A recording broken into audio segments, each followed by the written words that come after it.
Hello दोस्तों, कैसे हैं आप सब। देखिए सीटेट का एग्ज़ाम बहुत करीब है। उसके लिए हम बहुत ही खास जो सवाल है वो आपके सामने ला रहे हैं। तो आज पहला सवाल जो हम देखेंगे वो ये है, बच्चे को ज़बान से किस शक्ल में मुतारफ़ कराया जाता है। बच्चे को ज़बान से किस शक्ल में मुतारफ़ कराया जाता है। मुतारफ़ मतलब उसको उसका सामना जो होता है वो किस शक्ल में कराया जाता है। तो क्या बच्चे को सबसे पहले कवायद पढ़ा दिया जाता है। सबसे पहले बच्चे को, जब छोटा बच्चा जो अभी ज़बान सीख रहा है, तो क्या उसको सबसे पहले कवायद पढ़ाते हैं या उसको तलफ़्फ़ुज़ कराते हैं, तलफ़्फ़ुज़ सिखाते हैं, या बातचीत या हुक्म। ये तो है नहीं इसका। तो कवायद नहीं सिखाते बच्चों को। क्या करते हैं, बच्चे से बातचीत करते बच्चे खुद ही सीख जाते हैं। तो बच्चे माँ बाप से माँ बाप को बात करते हुए जब सुनते हैं तो माँ बाप को देख के वो सीखते हैं। तो इसमें क्या होगा, हमारा ना कवायद सिखाया जाता पहले, ना ही तलफ़्फ़ुज़ सिखाया जाता। तलफ़्फ़ुज़ कब होता है, जब बच्चे ज़बान को सीखने के बाद वो अच्छे से उसको बोलना जब उसको सिखाया जाता है तब उस टाइम तलफ़्फ़ुज़ की ज़रूरत पड़ती है। ठीक है, तो यहाँ है कि बच्चे जो बातचीत के ज़रिए से मुतारफ़ कराया जाता है। सही जब क्या है इसमें, ये बातचीत है। तो इस तरह का अगर ऑप्शन देखिए बातचीत का या इसमें, चलिए हम देखते हैं अगला सवाल को। देखिए इसमें है कि जब हम किसी ज़बान को फितरी तौर पर सीखते हैं तो ये अमल कैसे वाक़ होता है।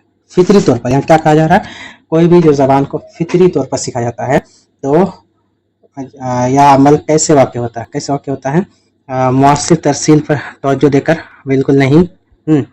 मुअस्सिर तरसील पर तवज्जो देकर नहीं, क्योंकि आप उसमें तवज्जो देंगे तो ज़बान नहीं सीख पाएंगे। तर्स, और उसके बाद है कि कैसे कहा जा रहा है, हयत कैसे कहा जा रहा है, कहाँ मुज़क्कर मुअन्नस और उसको तलफ़्फ़ुज़ के साथ कैसे कहा जा रहा है, उसके बजाय क्या कहा जा रहा है, माना पर तवज्जो मरकूज़ करना चाहिए। ज़बान में होता है कि जो शुद्ध जो ज़बान होता है उस ज़बान में आपको हर चीज़ देखना पड़ता है कि पहले फ़ाइल, फिर फ़ेल, फिर इसम या कहाँ क्या चीज़ रखा जाए उसके बारे में। लेकिन जो मार्केट का जो भाषा होता है उसमें ये सब नहीं देखा जाता है कि कैसे बोला जा रहा है। बस बात सिर्फ समझने पर उस पर कोशिश किया जाता है कि बात उसमें क्या कहा जा रहा है, बस इसी चीज़ पे ध्यान दिया जाता है। एक वालिदैन की बातें सुनकर या अपने तौर पर पढ़कर और सीखे गए लफ्ज़ों का इस्तेमाल करके। तो यहाँ जो कहा गया सवाल में कि फितरी तौर पर जब सीखा जाता है तो उसमें क्या होता है कि कैसे कहा जा रहा है, हयत के बजाय क्या कहा जा रहा है, माना पर तवज्जो मरकूज़ किया जाता है। तो हमारा सही जवाब जो है वो ये दूसरा वाला है। ठीक है, इसको एक बार देखिए, अच्छे से समझ में आ जाएगा। चलिए तीसरा सवाल देखते हैं। तीसरा सवाल में है कि किसी ज़बान को बेहतर तौर पर सिखाया जा सकता है। किसी ज़बान को बेहतर तौर पर सिखाया जा सकता है अगर जो कुछ सिखाया जाए वह कैसा हो, वह क्लासरूम में सख्त माहौल का पाबंद किया हो तो इससे सिखाया जाता है। बिल्कुल नहीं, जब माहौल ही सख्त होगा तो इससे बच्चे सीखेंगे कैसे। देखिए यहाँ सूरत और आवाज़ के लिहाज से मादरी ज़बान करीब तर हो। चलिए आगे देखते हैं। स्कूल में दाखिला पाने के लिए इम्कानात में बेहतरी ला सके। स्कूल में एडमिशन के लिए ये लालच वाली बात होगी। ठीक है, तो ये नहीं होगा, ये भी नहीं होगा, ये दोनों नेगेटिव है। अब ये इसमें और इसमें देखा जाए कि कौन सा ज़्यादा दुरुस्त लग रहा है। ठीक है, तो इसमें है कि तलबा की ज़िंदगी के उसूल और मकासद के लिहाज से कारगर हो। देखिए तलबा की ज़िंदगी के उसूल, ज़िंदगी के लिए जो बेहतर हो और उसको मकसद के लिए जो हर चीज़ जो करते हैं, जैसे आप अभी सीटेट की तैयारी कर रहे हैं ताकि आप सीटेट पास हो, आपकी नौकरी लगे, तो हर चीज़ को एक मकसद के साथ किया जाता है। तो इसलिए हमारा जो सही जवाब होगा वो चौथा वाला होगा। ठीक है, क्या लिखा है, तलबा की ज़िंदगी के उसूलों और मकासद के लिहाज से कारगर हो, उसी चीज़ से हो सकता है। ठीक है, चलिए आगे बढ़ते हैं। देखिए सवाल छोटा है लेकिन इसमें समझने की बात है। देखिए ज़बान की तहसील यानी ज़बान को हासिल करना, ज़बान को सीखना, इंसान को ज़बान की तहसील कैसे होता है, ज़बान कैसे सीखा जाता है। तो ग्रामर को समझने के साथ साथ नए अल्फाज को याद करना और उनके तजज़िया शामिल हो। देखिए ये बहुत हार्ड बात कहा गया कि ग्रामर को समझने, ज़बान को सीखने के लिए इतना मतलब अल्फाज को याद कर रहे हैं, ज़बान को सीख रहे हैं, इससे क्या ज़बान को आप जल्दी से नहीं सीख सकते। दूसरा देखते हैं कि इंसान के दिमाग की ज़ाती सलाहियत की वजह से कौमी और दूसरी ज़बान को समझने का अमल। देखिए ये सही लग रहा है लेकिन अगला देखते हैं क्या लिखा है। देखिए इसमें है कि यह एक तकनीक है जो बच्चे के लिए कौमी ज़बान सीखने का माहौल पैदा करता है। इसमें कोई तकनीक नहीं है, ठीक है। इसमें सिर्फ सिंपल सी बात क्या गया कि ज़बान कैसे सीखा जा सकता है, बस छोटा सा सवाल है। ज़रूरी अल्फाज के ज़ख़ीरा का इस्तेमाल और उनको याद करना। देखिए जहाँ याद करना, ज़ख़ीरा अल्फाज वो सब उसको वो गलत होता है, ठीक है। अब इसमें देखिए इंसान के दिमाग की ज़ाती सलाहियत की वजह से, ज़ाती सलाहियत की वजह से, इंसान का खुद का जो सलाहियत हो उसकी वजह से होता है। और कौमी कौमी और दूसरी ज़बान को समझने का अमल जो है इसकी वजह से, इससे हम जो है ज़बान की तहसील हो सकता है। क्या हो सकता है? ज़बान की तहसील। ज़बान को आप हासिल कैसे कर सकते हैं? ज़बान को कैसे हासिल होता है? ज़बान के इंसान के दिमाग की ज़ाती सलाहियत की वजह से, कौमी और सरकार दूसरी ज़बान को समझने का अमल से होता है, ठीक है। तो हमारा सही जवाब है वो दूसरा वाला है।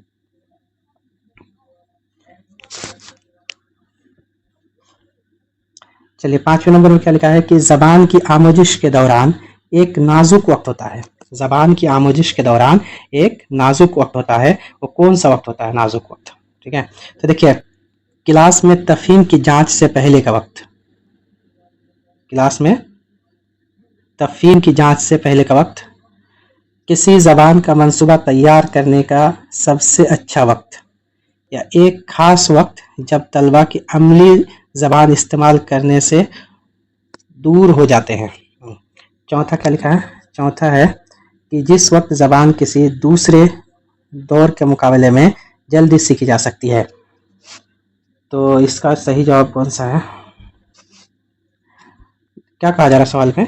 सवाल में कहा जा रहा है कि ज़बान की आमोजिश के दौरान एक नाजुक वक्त होता है।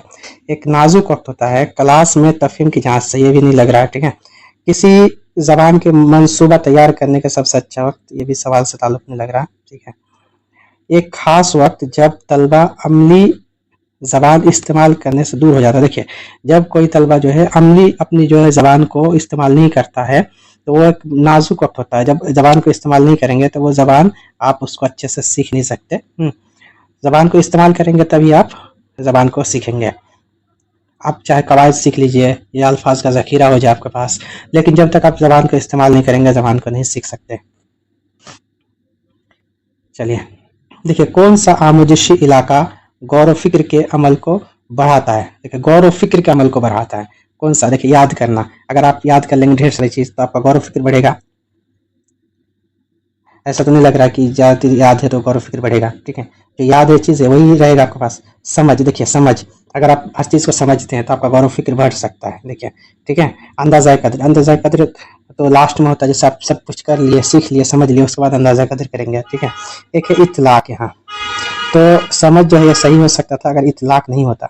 इतलाक का मतलब होता है कि किसी चीज़ को याद करके, इतलाक का क्या मतलब होता है? इतलाक का मतलब होता है किसी चीज़ को याद करके, उसको समझ के, जब याद कर लिए, समझ लिए अच्छे से, सिर्फ याद नहीं, समझ लिए किसी चीज़ को, उसके बाद अगर आप उस चीज़ को इस्तेमाल कर पा रहे हैं, उस चीज़ को आप अप्लाई कर पा रहे हैं, तो वो चीज़ जो है आपके गौर व फिक्र को के अमल को बढ़ाता है। इतलाक, इसका सही जवाब क्या होगा? इतलाक होगा। अगर इतलाक नहीं होता तो हम समझ में लगाते, सही, ठीक, ठीक है। तो यहाँ इतलाक है तो हम इतलाक में लगाएंगे। इतलाक का मतलब होता है किसी भी चीज़ को आप समझ लिए, समझने के बाद अगर आप उसको अप्लाई भी करते हैं सही तौर पे तो होता है इतलाक। तो इससे क्या होता है? गौर व फिक्र बढ़ता है। चलिए देखिए यहाँ एक सवाल है कि उर्दू ज़बान की महारत हासिल करने के लिए नामुवाफिक हालात वह है जहाँ एक जहाँ एक जहाँ एक क्या क्या हो तब क्लास में उर्दू ज़बान बोलने की ममानियत हो, घर में बिल्कुल उर्दू नहीं बोली जाती हो। इसमें देखिए कि उर्दू तक तलबा की रिसाई ना हो, हिंदी मादी ज़बान राब्ते की ज़बान है। तो इसमें जो है ये भी सही लग रहा है, ये भी सही लग रहा है, ये सही लग रहा है, ये भी सही लग रहा है। लेकिन यहाँ जो है सबसे जो सही है वो तीसरा वाला है। तीसरा वाला जो सबसे सही है क्लास में उर्दू ज़बान बोलने की ममानियत हो। उर्दू ज़बान की महारत हासिल करने के लिए नामुवाफिक हालत वह है जब क्लास में उर्दू बोलने की ममानियत हो। तब उर्दू बोलने की अगर ममानियत हो तो उर्दू ज़बान की महारत आप हासिल नहीं कर सकते। चलिए आगे देखते हैं। यहाँ क्या लिखा है कि ज़बान जानने का मतलब है। ज़बान जानने का क्या मतलब है? ज़बान जानने का, जैसे आप ज़बान जानते हैं तो इसका क्या मतलब है? ज़बान की कवायद को जानना। ज़बान जानने का सिर्फ मतलब ये नहीं कि आप कवायद जान गए तो ज़बान जान गए। ज़बान में इज़हार ख़याल की सलाहियत रखना। देखिए, ज़बान में अगर आप इज़हार ख़याल की सलाहियत रखते हैं तब कहा जाएगा कि ज़बान आप जानते हैं।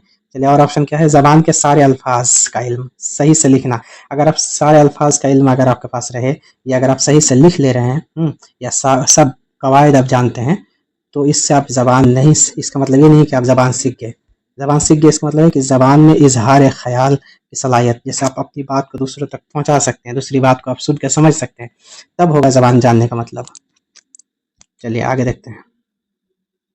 तो अगर आप चैनल में नए हैं तो चैनल को सब्सक्राइब ज़रूर करें।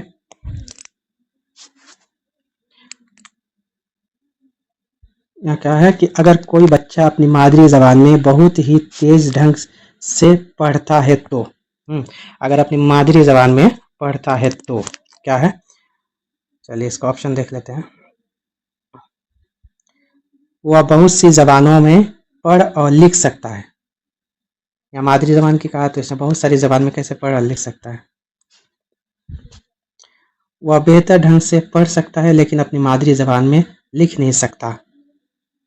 ये भी गलत है। देखिए, पढ़ने की महारत को दूसरी ज़बान सीखने में मुंतकिल कर सकता है। ये सही लग रहा है, लेकिन अगला देख लेते हैं क्या दिख रहा है। देखिए, पढ़ने की महारत को दूसरी ज़बानों की आमोजिश में नहीं मुंतकिल कर सकते। देखिए, यहाँ नहीं लिख दिया तो ये नहीं होगा। ये दोनों बात सेम है, लेकिन इसमें नहीं लिख दिया। तो देखिए, इसका जो सही जवाब है वो ये है, क्योंकि देखिए, पढ़ने की महारत को दूसरी ज़बान सीखने में मुंतकिल कर सकता है। अगर वो पढ़ सकता है तो इसका मतलब है कि उसके ज़रिए से वह दूसरी ज़बान सीख सकता है। चलिए, बच्चे जब पहली बार स्कूल जाते हैं तो उस वक्त वो अपनी मादरी ज़बान अच्छे से बोलते हैं। इससे मालूम होता है, इससे क्या मालूम होता है? हर बच्चे जब पहली बार स्कूल जाते हैं तो एक ज़बान, एक बोली जो है लेके जाता है साथ में। ऐसा नहीं है को बिल्कुल कुछ नहीं जानता ऐसे चला गया है, वो एक ज़बान लेके जाता है। क्या है? जानते हैं कि किस तरह पढ़ा और लिखा जाए। इस ज़बान की और चीज़ को सीखने की ज़रूरत नहीं है। ऐसा तो नहीं है सीखने की ज़रूरत नहीं, तो स्कूल किस लिए गया? सीखने की ज़रूरत नहीं है तो। उसके बाद है कम से कम एक ज़बान और उसके कवायद को जानते हैं। देखिए, बच्चे जब स्कूल जाते हैं तो कम से कम एक ज़बान और उसके कवायद को जानते हैं।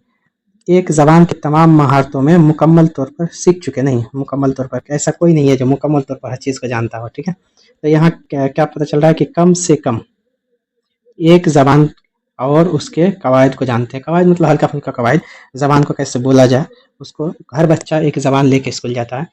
तो अगर आप चैनल में नए हैं तो चैनल को सब्सक्राइब करें। यहाँ से हमारा 10 सवाल जो है कंप्लीट होता है।